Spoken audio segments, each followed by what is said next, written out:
Students, तो आज हम लोग प्रोकैरियोटिक सेल और यूकैरियोटिक सेल के डिफरेंस के बारे में पढ़ेंगे। ठीक ना। लास्ट क्लास में मैंने आप लोगों को बता दिया था कि प्रोकैरियोटिक सेल और यूकैरियोटिक सेल किसे कहते हैं। प्रोकैरियोटिक सेल उसे कहते हैं मतलब वैसा सेल जिसके अंदर न्यूक्लियस के पास न्यूक्लियर मेम्ब्रेन ना हो, उसे हम लोग क्या बोलते हैं, प्रोकैरियोटिक सेल बोलते हैं। ठीक ना। और वैसा सेल जिसके अंदर न्यूक्लियस के पास अपना खुद का एक न्यूक्लियर मेम्ब्रेन हो, अपना खुद का बाउंड्री हो, उसे क्या बोलते हैं, यूकैरियोटिक सेल बोलते हैं। तो आज हम लोग सिंपली डिफरेंसेस पढ़ेंगे कि प्रोकैरियोट्स और यूकैरियोट्स में क्या क्या डिफरेंसेस होते हैं, मतलब कि प्रोकैरियोटिक सेल और यूकैरियोटिक सेल में क्या क्या डिफरेंसेस होते हैं। तो सबसे पहले देखो, साइज जनरली स्मॉल। जो प्रोकैरियोटिक सेल होते हैं उसके जो साइज होते हैं वो स्मॉल होते हैं। इसका साइज क्या होता है, स्मॉल होता है। ठीक ना। 1 to 100 नैनोमीटर तक इनका साइज होता है। और यूकैरियोटिक सेल में क्या है, साइज जनरली लार्ज। इनका जो साइज है वो क्या होता है, लार्ज होता है। इनका 5 to 500 नैनोमीटर तक का इनका क्या होता है, साइज होता है। किसका, यूकैरियोटिक सेल का। सेकंड डिफरेंस देखते हैं हम लोग, nuclear region not well defined and not surrounded by a nuclear membrane known as nucleoids. ठीक है। तो प्रोकैरियोटिक सेल में जो न्यूक्लियर रीजन होता है वो न्यूक्लियर रीजन वेल डिफाइंड नहीं होता, मतलब कि अच्छी तरीके से डेवलप नहीं होता है और न्यूक्लियर मेम्ब्रेन से सराउंडेड भी नहीं होता है। इसलिए हम लोग उसको क्या बोलते हैं, न्यूक्लियोइड्स बोलते हैं। क्या बोलते हैं, न्यूक्लियोइड्स। ठीक ना। क्यों, क्योंकि वो न्यूक्लियर मेम्ब्रेन से सराउंडेड नहीं है और वो वेल डिफाइंड भी नहीं है, अच्छी तरीके से डेवलप हुआ हुआ नहीं है, इसलिए। उसके बाद देखो यूकैरियोटिक्स में nuclear region well defined and surrounded by a nuclear membrane. Nuclear region जो है अच्छी तरीके से डिफाइंड होता है, वेल डेवलप्ड होता है और न्यूक्लियर मेम्ब्रेन से सराउंडेड भी होता है। ठीक है। नेक्स्ट देखते हैं सिंगल क्रोमोसोम। जो प्रोकैरियोटिक सेल्स होते हैं उनके पास जो न्यूक्लियस है उस न्यूक्लियस में एक सिंगल क्रोमोसोम पाया जाता है। ठीक ना। उस न्यूक्लियस के पास कितना पाया जाता है, एक सिंगल क्रोमोसोम प्रेजेंट होता है। किसमें, प्रोकैरियोटिक सेल में। और यूकैरियोटिक सेल में मोर देन वन क्रोमोसोम, एक से ज्यादा क्रोमोसोम पाया जाता है। किसमें, यूकैरियोटिक सेल में। ठीक है। Next, in membrane bond cell organelles are absent. In membrane bound, membrane मतलब कि जो बाउंड्री है ना, सेल मेम्ब्रेन मतलब कि सेल का बाउंड्री को हम लोग क्या कहते हैं, सेल मेम्ब्रेन। तो सेल मेम्ब्रेन, मेम्ब्रेन बॉन्ड के अंदर जो ऑर्गेनेल्स होते हैं वो प्रोकैरियोटिक्स में एब्सेंट होते हैं, मतलब कि सेल मेम्ब्रेन बॉन्ड के अंदर कोई ऑर्गेनेल्स नहीं पाया जाता है। ठीक है। मतलब कि इस सेल में, प्रोकैरियोटिक सेल में जितने भी ऑर्गेनेल्स होते हैं वो एक बाउंड्री के अंदर नहीं होता है।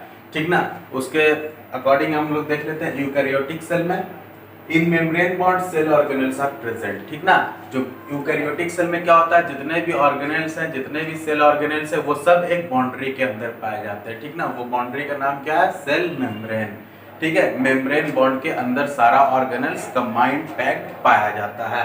ठीक है। एग्जांपल देख लो, प्रोकैरियोटिक सेल का एग्जांपल, एक बैक्टीरिया हो गया, ब्लू ग्रीन एल्गी हो गया। ठीक ना। इसके अंदर क्या होता है, प्रोकैरियोटिक सेल होता है। ठीक है। ये मतलब बैक्टीरिया के जो सेल्स होते हैं, ब्लू ग्रीन एल्गी के सेल्स होते हैं, ये प्रोकैरियोटिक सेल्स होते हैं। अब यूकैरियोटिक में देखो, फंजाई हो गया, plant cell and animal cell. ठीक ना। Fungi, plant cell, animal cell, ये सब क्या है, यूकैरियोटिक सेल है। तो समझ में आ गया डिफरेंसेस प्रोकैरियोटिक सेल और यूकैरियोटिक सेल में। प्रोकैरियोटिक बोलते हैं किसे है, वैसा सेल जिसके न्यूक्लियस के पास अपना बाउंड्री ना हो, न्यूक्लियर मेम्ब्रेन एब्सेंट हो, उसे हम लोग बोलते हैं क्या, प्रोकैरियोटिक सेल। और यूकैरियोटिक सेल वैसा सेल जिसके न्यूक्लियस के पास अपना खुद का बाउंड्री हो और उसका न्यूक्लियर रीजन वेल डेवलप्ड हो, वेल डिफाइंड हो, उसे हम लोग बोलेंगे क्या, यूकैरियोटिक सेल। तो बच्चों हम लोग पढ़ेंगे एक टर्म के बारे में जिसका नाम है क्या, प्रोटोप्लाज्म। प्रोटोप्लाज्म क्या होता है। ठीक है। जैसा कि मैंने यहाँ पर आप लोगों के सामने एक डायग्राम बनाया है, क्या है, एक सेल का डायग्राम मैंने यहाँ पर बनाया है। ठीक है। तो सेल के अंदर क्या है, ये न्यूक्लियस है, न्यूक्लियस है। और जैसा कि आप सबको पता है कि सेल के अंदर जो फ्लूइड लाइक मैट्रिक्स होता है उसे हम लोग क्या बोलते हैं, साइटोप्लाज्म बोलते हैं। ठीक है। ये जितना भी क्या है, ये फ्लूइड लाइक मैट्रिक्स प्रेजेंट है। ठीक है। इसे हम लोग क्या बोलेंगे, साइटोप्लाज्म बोलेंगे। तो प्रोटोप्लाज्म होता क्या है, ठीक ना, साइटोप्लाज्म प्लस न्यूक्लियस है ना, टुगेदर आर कॉल्ड प्रोटोप्लाज्म। मतलब कि साइटोप्लाज्म और न्यूक्लियस को अगर हम लोग मिला लें तो ये सब क्या कहलाता है, प्रोटोप्लाज्म कहते हैं। ठीक है। तो समझ में आया प्रोटोप्लाज्म क्या कहलाता है, मतलब कि साइटोप्लाज्म प्लस न्यूक्लियस, ये दोनों को साथ कंबाइन करके, ये न्यूक्लियस अलग चीज हो गया, साइटोप्लाज्म अलग चीज हो गया। लेकिन अगर इस दोनों को अगर हम लोग कंबाइन कर लें तो ये कंबाइन करके हम लोग इसको क्या कह सकते हैं, प्रोटोप्लाज्म कह सकते हैं। ठीक ना। तो अब देखते हैं प्रोटोप्लाज्म जो टर्म है वो सबसे पहले किसने दिया था। तो प्रोटोप्लाज्म का जो टर्म है वो पुरकिंजे ने दिया था। किसने दिया था? पुरकिंजे ने। ठीक है, और ये जो हमारा प्रोटोप्लाज्म है, प्रोटोप्लाज्म के अंदर बहुत सारे इंपॉर्टेंट सेल ऑर्गेनल्स पाए जाते हैं। ठीक ना, प्रोटोप्लाज्म के अंदर बहुत सारे इंपॉर्टेंट सेल ऑर्गेनल्स पाए जाते हैं। देखो कौन कौन सा सेल ऑर्गेनल्स पाया जाता है। ईआर मतलब कि एंडोप्लाज्मिक रेटिक्यूलम। ठीक है, ईआर मतलब एंडोप्लाज्मिक रेटिक्यूलम, फिर गोल्गी एपरेटस या फिर गोल्गी बॉडी बोल लो, या फिर लाइसोसोम्स, ठीक है, माइटोकॉन्ड्रिया, प्लास्टिड्स और वैक्यूल्स। ठीक ना, ये सारा जो ऑर्गेनल्स है, ये सारा सेल ऑर्गेनल्स है, कहाँ पाया जाता है? प्रोटोप्लाज्म में पाया जाता है। और प्रोटोप्लाज्म होता क्या है? Nucleus plus cytoplasm. न्यूक्लियस सबको पता है, न्यूक्लियस क्या होता है? ठीक ना, सेंटर ऑफ द सेल में पाया जाता है न्यूक्लियस। और साइटोप्लाज्म क्या होता है? Fluid like matrix. ठीक ना, सेल के अंदर जो फ्लूइड लाइक मैट्रिक्स प्रेजेंट होता है, ठीक, उसे क्या बोलते हैं हम लोग? साइटोप्लाज्म। और न्यूक्लियस प्लस साइटोप्लाज्म क्या कहलाता है? प्रोटोप्लाज्म कहलाता है। ठीक है बच्चों, आज के लिए इतना ही।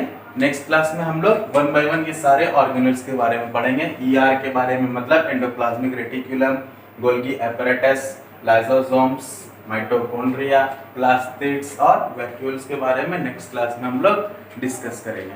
ठीक है, थैंक यू।